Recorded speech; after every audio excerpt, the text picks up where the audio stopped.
PSCയുടെ ഏത് ലെവൽ പരീക്ഷ എടുത്തു കഴിഞ്ഞാലും മാത്സിൽ സാധാരണ ചോദിച്ച് കാണുന്ന എന്നാൽ അധികമാരും ആൻസർ കൊടുക്കാത്ത ഒരു ക്വസ്റ്റ്യനാണ് ഇപ്പോൾ താഴെ കാണാനായിട്ട് സാധിക്കുന്നത്. 400-നും 1100-നും ഇടയ്ക്ക് 6-ൻ്റെ എത്ര ഗുണിതങ്ങളുണ്ട്? ഇങ്ങനെ ഒരു ക്വസ്റ്റ്യൻ വന്നു കഴിഞ്ഞാൽ ഇത് ചെയ്യാനായിട്ടൊരു ഷോർട്ട് കട്ട് മെത്തേഡുണ്ട്.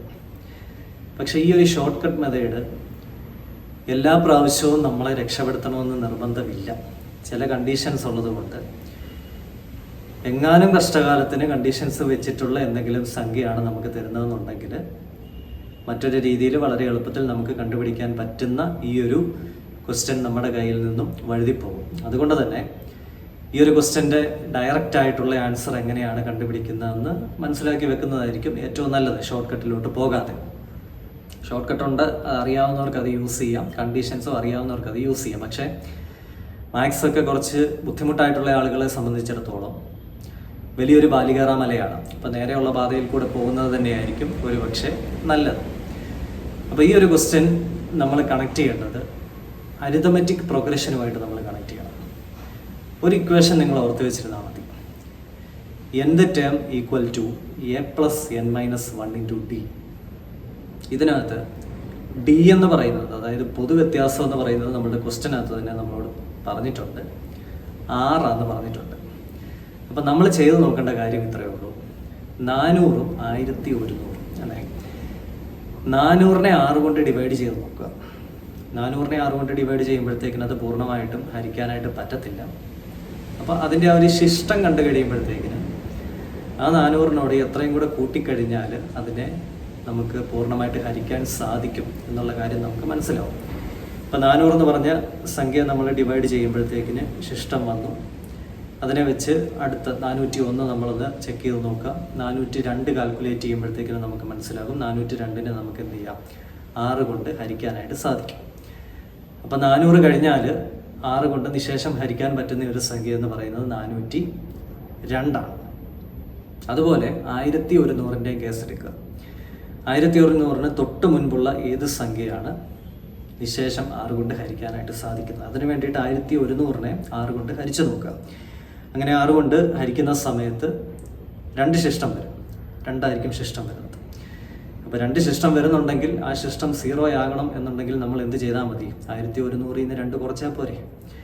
അപ്പോൾ നമുക്ക് കിട്ടുന്ന ആ ഒരു സംഖ്യ, അതായത് 1098 അല്ലേ, 1098. അപ്പോൾ നമുക്ക് 2 സംഖ്യകൾ കിട്ടി, 402-എന്നും 1098-എന്നും പറയുന്ന സംഖ്യകൾ കിട്ടി. ഇത് രണ്ടും കിട്ടിക്കഴിഞ്ഞാൽ തൊട്ട് മുമ്പേ പറഞ്ഞ ഇക്വേഷൻ a + n-1 × d എന്ന് പറഞ്ഞ ഇക്വേഷനകത്ത് നമ്മൾ ഇതിനെ റീപ്ലേസ് ചെയ്ത് കഴിഞ്ഞാൽ ആ ഒരു n-ൻ്റെ വാല്യൂ കണ്ടുപിടിച്ചാൽ മതി.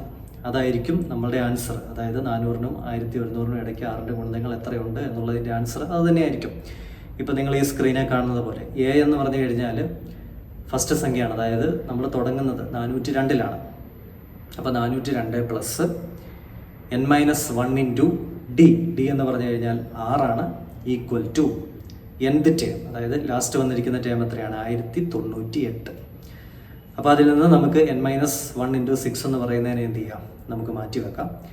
ഈ 1098-ൽ നിന്ന് 402 കുറച്ച് കഴിഞ്ഞാൽ നമുക്ക് കിട്ടുന്നത് 696 ആണ്. അതിൽ നിന്നും നമുക്ക് 6n അല്ലേ, ആ ഒരു ബ്രാക്കറ്റ് ഓപ്പൺ ചെയ്ത് കഴിഞ്ഞാൽ 6n - 6 എന്ന് പറഞ്ഞ് കിട്ടും, 696. അതിൽ നിന്നും നമുക്ക് 6n എന്ന് പറയുന്നത് 702 ആയിട്ട് എടുക്കാം.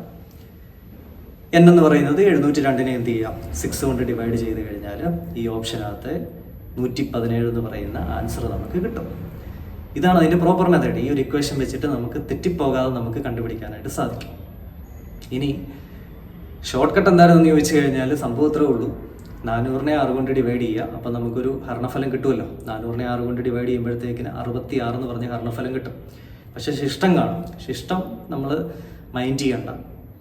1100-നെ 6 കൊണ്ട് ഡിവൈഡ് ചെയ്ത് നോക്കുക, നമുക്ക് കിട്ടുന്ന ആൻസർ 183 എന്നായിരിക്കും. അവിടെയും ശിഷ്ടം കാണും. എന്നിട്ട് ഈ കിട്ടിയ 2 ഹരണഫലം 183-ൽ നിന്ന് 66 കുറച്ച് കഴിഞ്ഞാൽ നമുക്ക് 117 എന്നുള്ള ആൻസറിലേക്ക് നമുക്ക് വരാനായിട്ട് സാധിക്കും. പക്ഷേ പ്രശ്നം ഇതാണ്, എല്ലാ സമയത്തും ഈ ഒരു സൊല്യൂഷൻ നമ്മളെ ഹെൽപ്പ് ചെയ്യണമെന്ന് നിർബന്ധമില്ല. അപ്പോൾ എങ്ങനെ വന്നു കഴിഞ്ഞാലും തെറ്റിപ്പോകാതെ ആൻസർ കണ്ടുപിടിക്കാൻ പറ്റിയ മെത്തേഡ് എന്ന് പറയുന്നത് a + n-1 × d വെച്ചിട്ട് ചെയ്യുന്നതായിരിക്കും. അപ്പോൾ ഈ ഒരു ക്വസ്റ്റ്യൻ നമുക്ക് വരും പരീക്ഷകളിലും തീർച്ചയായിട്ടും പ്രതീക്ഷിക്കാൻ പറ്റും. നിങ്ങളും ഈ ക്വസ്റ്റ്യനെ മറ്റ് പല രീതികളിലാക്കിയിട്ട് ഒന്ന് വർക്കൗട്ട് ചെയ്ത് നോക്കുക. 6ൻ്റെ ഗുണിതങ്ങൾ എന്ന് പറയുന്നതിന് പകരം 4ൻ്റെ ഗുണിതങ്ങളോ 3ൻ്റെ ഗുണിതങ്ങളോ അങ്ങനെയൊക്കെ ചെയ്ത് വെച്ചിട്ട് നിങ്ങളും കൂടി ഇതിനെ വീണ്ടും വീണ്ടും വർക്കൗട്ട് ചെയ്ത് നോക്കുക. ശരിയാണെന്നൊക്കെ ചെക്ക് ചെയ്ത് നോക്കുക. ഒറ്റ ഇക്വേഷനേ ഉള്ളൂ, a+n-1 × d. അതായത് ഈ nth term equal to a+n-1 × d. First term എന്ന് പറയുന്നതാണ് a ആയിട്ട് എടുക്കുന്നത്, പൊതുവ്യത്യാസമാണ് d ആയിട്ട് എടുക്കുന്നത്. nth ടേം എന്ന് പറയുന്നത് ലാസ്റ്റ് ടേം. ഇത്രയും കിട്ടിക്കഴിഞ്ഞാൽ നമുക്ക് n, അതായത് ടോട്ടൽ നമ്പർ കണ്ടുപിടിക്കാൻ സാധിക്കും. അതായിരിക്കും ഗുണിതങ്ങളുടെ എണ്ണം.